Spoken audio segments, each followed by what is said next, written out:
Hello दोस्तों, नमस्कार। मैं हूं आपका भाई मोनू डोबरान।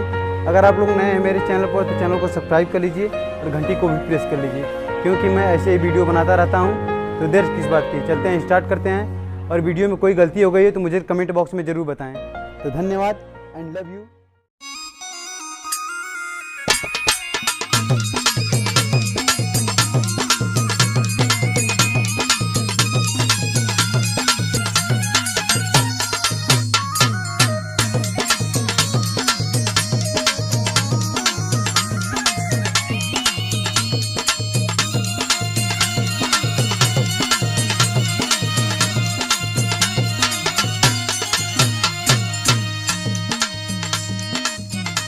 अरे ए दादा, ये दादा अरे रुका दादा गोड़ रहा है भी कुछ बोलेगा कि खाली दादा दादा कोई के ससुरा हमार माथा जनगाई दियो का बोले जरा बोलो तो सुना। ये दादा एगो बात सुना ना। अरे सुना वो का बक्का में सुना। बनाओ तनी खैनी सुन बुढ़ऊ दादा हो, बनाओ तनी खैनी।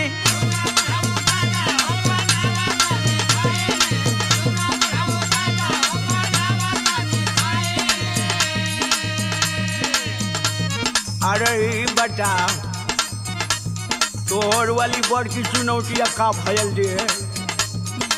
ए दादा बताई मैं हर ना चुनौती के ले धैले बाबे चैनी, बनावा तनी खैनी।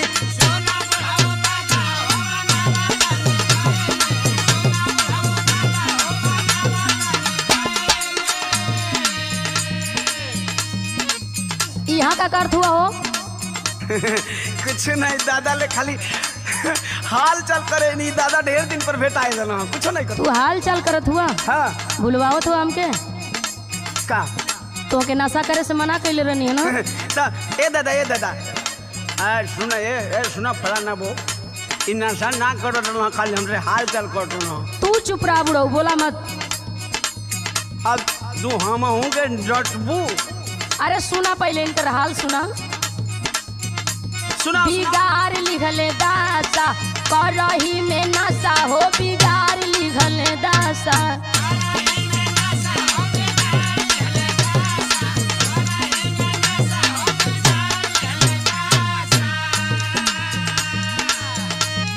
हीरो जैसन लागत रहला हो गईला बतासा, बिगाड़ लिहला दासा।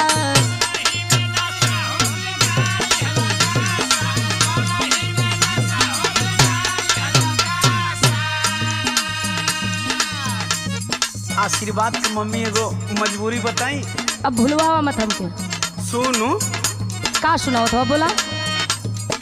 आदत धराई दिहले साथे के संगतिया। अच्छा ये कैसन आदत है जवन छूट ना सकत है?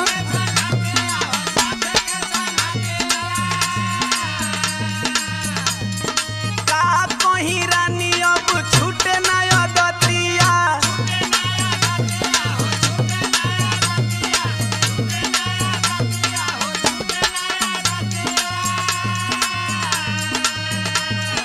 दारू गांजा बिना अब दिन हम भइनी, बनाव तनी खैनी।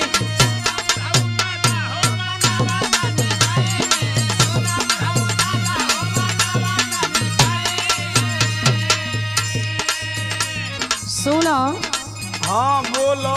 यही नाशा के चलते घर में कतना बवाल हो गई। का बवाल भइल बरे? सुनो, का सुनाओ तो। नशवे के चलते लागल घरवा में बखरा। अरे ना हो बड़का कमाला ऐसा ना हम क्या लगा देलक। अरे तुम्हार गलत भरम बा।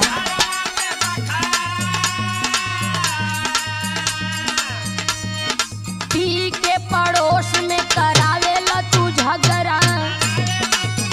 अरे हाँ, और शरम खूब झगड़ा होना हो।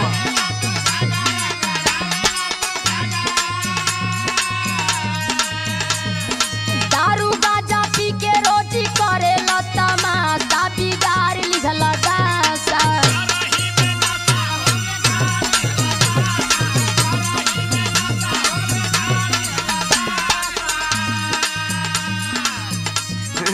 एगो बात कही। बोला। देख तू सही कहत अली, लेकिन आज भरे को हमार बात मान ले। कौन बात तहर मानी हो? सुनो सुनावा। आज भर खाए दरानी खाके कहीं क्रिया,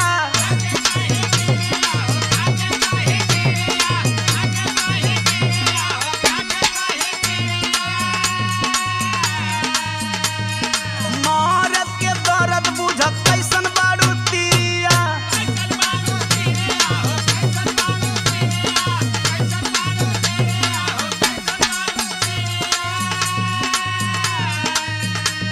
तो के खूब हम बढ़िया से जानत हनी। का तू का हुआ या का करेला? अरे सुन, भरोसा कर। अरे कतनी बार भरोसा कइले बानी। दे सुन, अब ऐसे ना मन भी तो हम तोके बतावत नहीं। बतावा। हाथावा दीवनवा तोहरा माथावा पे धइनी बनावत तनी खइनी।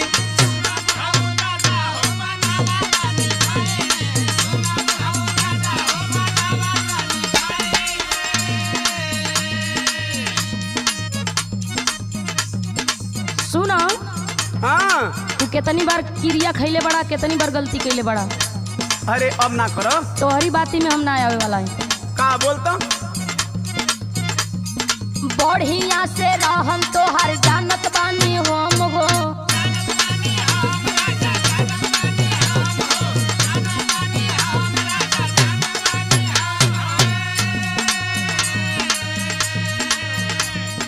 रोजो रोजो खाल तू क्रिया कसम हो।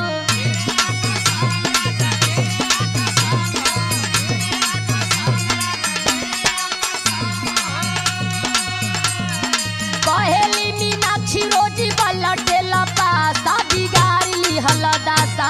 सुन बुढ़ऊ बाबा हो बनावत तनी खइनी। करही में नशा हो बिगाड़ी ली हलदासा। सुन बुढ़ऊ बाबा हो बनावत तनी खइनी। करही में नशा हो बिगाड़ी ली हलदासा। अपन रूप नहीं खा देखत।